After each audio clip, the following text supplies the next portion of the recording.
Hello. Hey, how's it going? Pretty good. Thank you for doing this interview. I appreciate it, man. Could you please tell me your name and what you're doing? Yeah, so my name is Rex. I am a guy who's been in crypto since 2017, and I'm one of the forefront guys who's really leading the meme coin space right now. Very cool. I got in at 2017 too. Neat. Was it hard on you? It was hard on me. Oh, it was hard on everybody. We all lost money, right? Yeah. I mean, but we came back. That was the key. Yeah. Okay, so could you elaborate a little bit more on what you're doing now? Yeah, absolutely. So about a year ago, a little over a year ago, about a year and a half actually to be exact, I started to see a bit of an anomaly coming into the space where I was seeing a big amount of attention that certain exchanges were kind of depriving and putting on meme coins. And to me, I like to focus on anomalies, and as time has gone on, it's really started to look like meme coins have been the biggest catalyst to onboard normies into the space. And whenever I see something like that, attention's money, and it's going to take up my focus. Very cool. So you were obviously trading before this. Yes. And you had the same kind of playbook, which was looking at anomalies. What I actually did before was I focused on trading, using leverage. So I was kind of a leverage trader, and what I would do is oftentimes I would try to focus more on psychological, technical analysis instead of just pure TA. And oftentimes by looking at anomalies, whether it was in the market, news media, something like that, it kind of gave me for my own personal opinion, a cutting edge. Yeah, absolutely, absolutely. And so then you noticed this anomaly on the centralized exchanges. Mm-hmm. And how did you express that? So the first anomaly that I really noticed was with the project Pepe. And what happened was, prior to this, the only two meme coin projects we saw offered with leverage was Shiba Inu and Doge. And there may have been like one exchange that offered one or two more, but the main premise of it was Shiba Inu and Doge. And then all of a sudden, in the bear market, coming out of the bear market, I noticed that some of these centralized exchanges were listing Pepe around a $13 million market cap, which is like the most degenerate, crazy thing I've ever seen in my life. Yeah. So when I see something like that, I'm like, there's something going on here. They're going to do something with this. And the short interest that came in on Pepe, because everybody's like, well, we're out of the bear market. This thing's going to zero. I could short it. I'm going to short it. Ended up creating a massive short squeeze to the upside. And that was really the first instance where I noticed that, because I came from the trading background, right, that something's going on here. There's a new interest from the centralized exchanges that they want to focus on meme coins, and that grabbed my attention, and then now here we are. Yeah, nailed it. And just to elaborate on that a little bit, why did the centralized exchanges start to do this, do you think? So, I don't have 100% answer like being in the back end. My thesis on it is that coming out of the bear market, trading, they make money off transactions, right?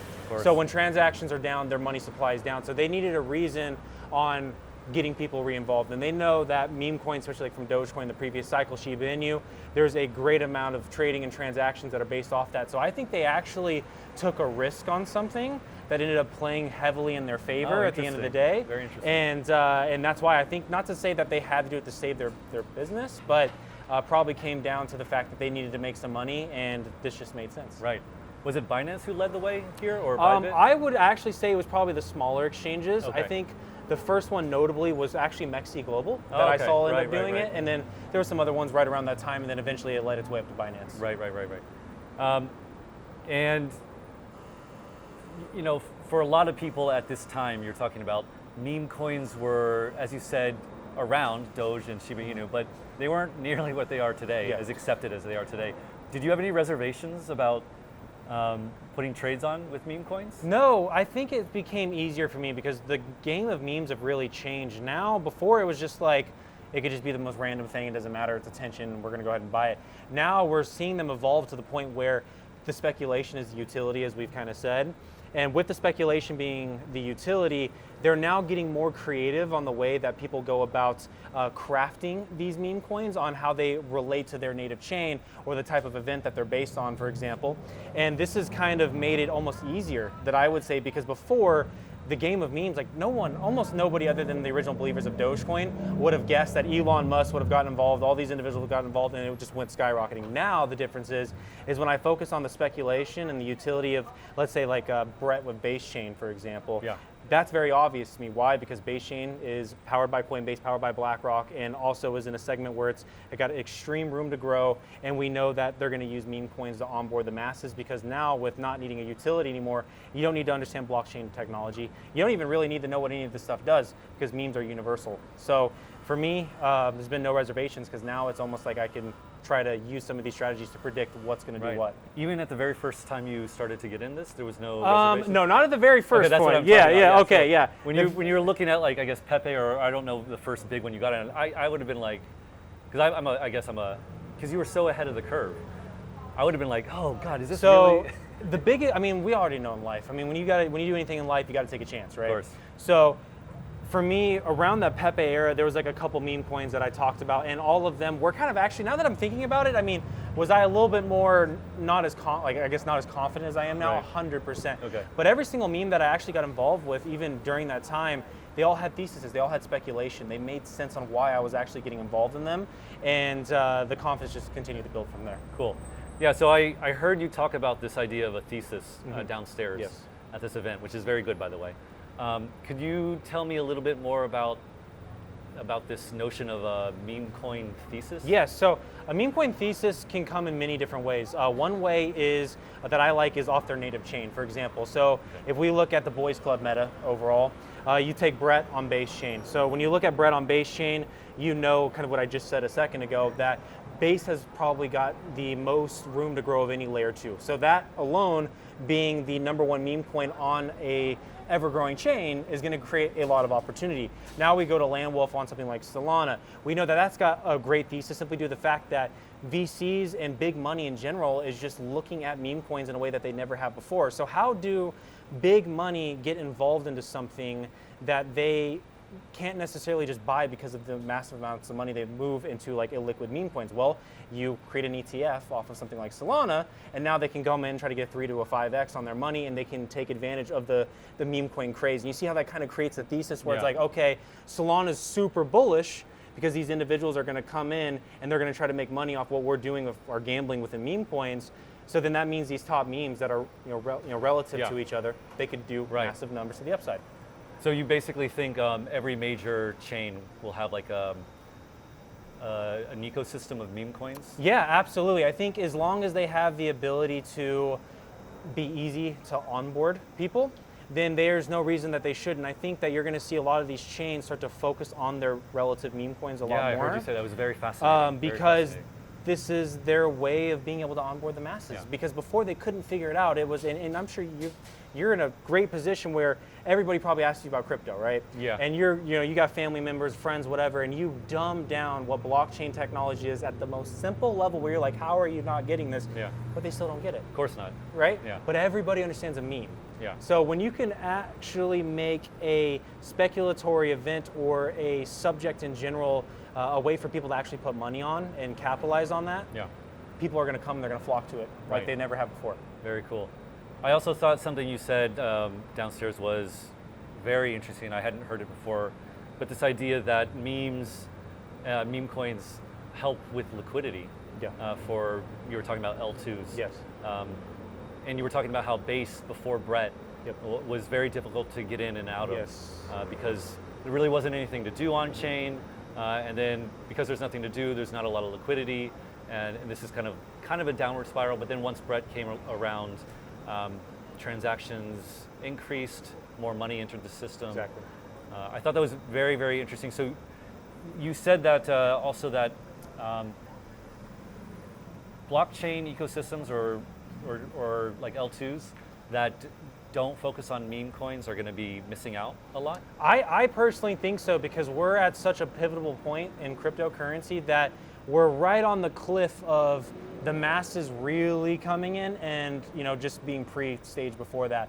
And you need a way to get people involved. We know that once you start using crypto, it's easy. It really is easy. For us guys who've been doing this for a long time, it's like second nature. Yeah. But for new people who are not here, they need that little bit of a push, and they need something that almost kind of holds their hand a little bit.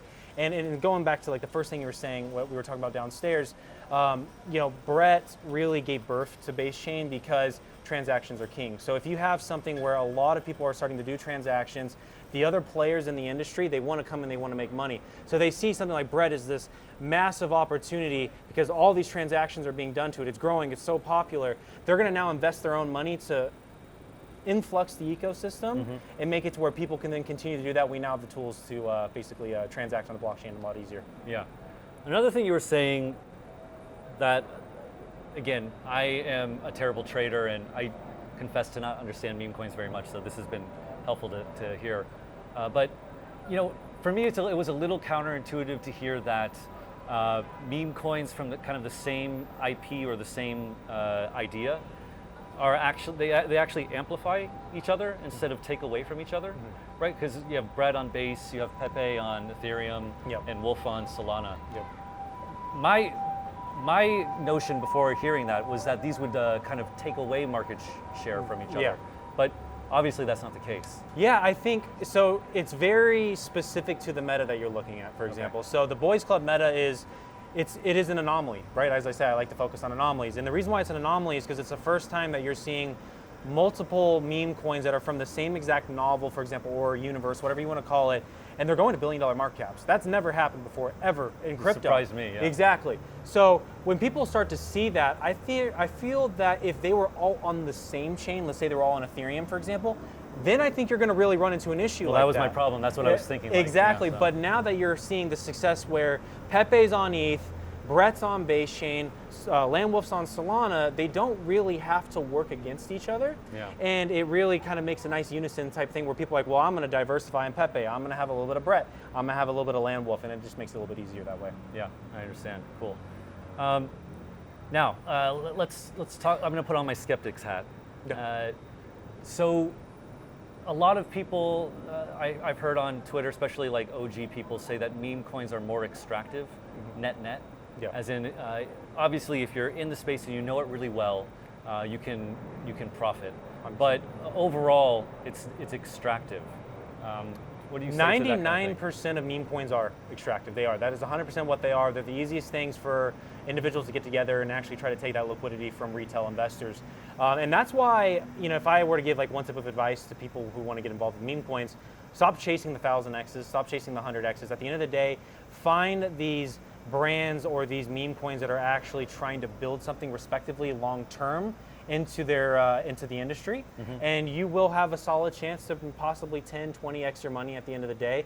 Never financial advice, but that's what I would do. I think it's just the way that we've been trained to, I'm going to get rich overnight in crypto. If you can kind of throw the I'm going to get rich overnight in crypto out and then focus on what has longevity and staying power here, you're going to be in a much better position. But to answer your question, yes, 99% of them are to extract liquidity from retail, and they're quite good at what they do. Yeah. And again, I would also add to that, you can't just say meme coins are the only thing in crypto that are extractive. Exactly. But anyway, yeah. Yes. Okay, another thing. So you see a lot of rugs in meme coins. You see a lot of rugs everywhere. But you see a lot of rugs in meme coins where people who are very early to the meme coin can have a really large portion of the supply. Yes. And then they just dump it, and then they leave. And then you have a lot of bag holders. Exactly. Are there any good ways to kind of suss that out? So the biggest issue is that a huge misconception to start with is that when you look at meme coins, their liquidity ratios are usually quite small, usually anywhere from 2 to 7%.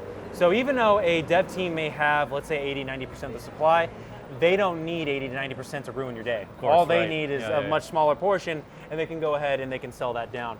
So as far as avoiding that, one of the best ways is kind of what we already talked about, is looking for meme coins that are already respective in their own nature to kind of avoid the early on stuff. Now, yes, the bigger the risk, the higher return that you can end up getting. But that makes sense.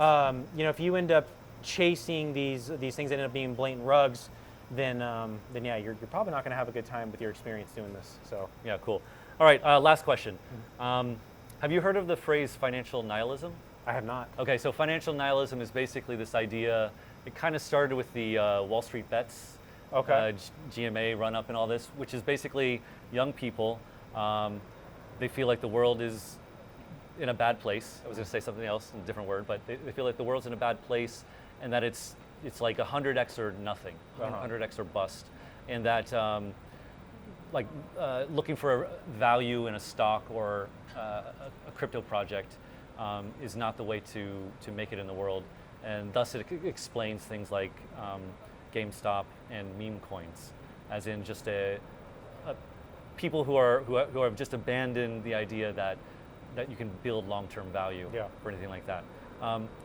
So I have two questions. Do you think that this could explain any of the popularity of meme coins? Yeah, absolutely. I think it's because you're witnessing assets for the first time that people are literally getting rich overnight. Because there are people. I mean, it is real. It's not a, it's not a fugazi that people are actually coming in with $1,000 and literally becoming millionaires essentially within a very short amount of time. It is actually happening.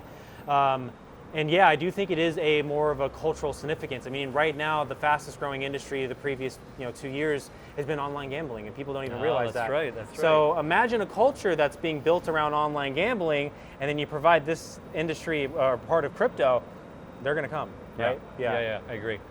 Now, and then my second question is, I guess I'm going to show my hand a little bit about what I think. Do you necessarily think that it's a bad thing? Like, if financialism, nihilism is real, a lot of the people that I know that are in traditional finance, they kind of poo-poo, like, oh, where's the relative value and this kind of thing. Where's the long-term profitability and this kind of thing.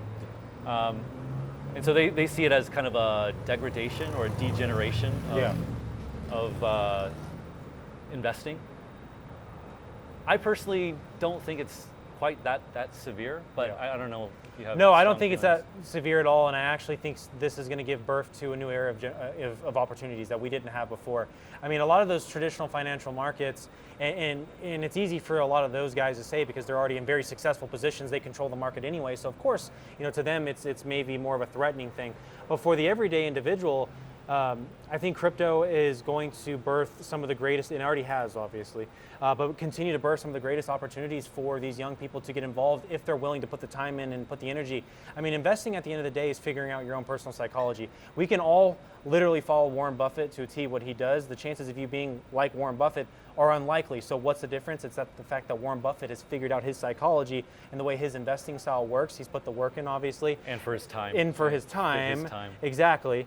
And if you do that in any sector of the financial markets and really figure out what makes your brain tick as far as your psychology goes, I think you could be successful. Yeah, cool. All right, sorry, this is the last question though.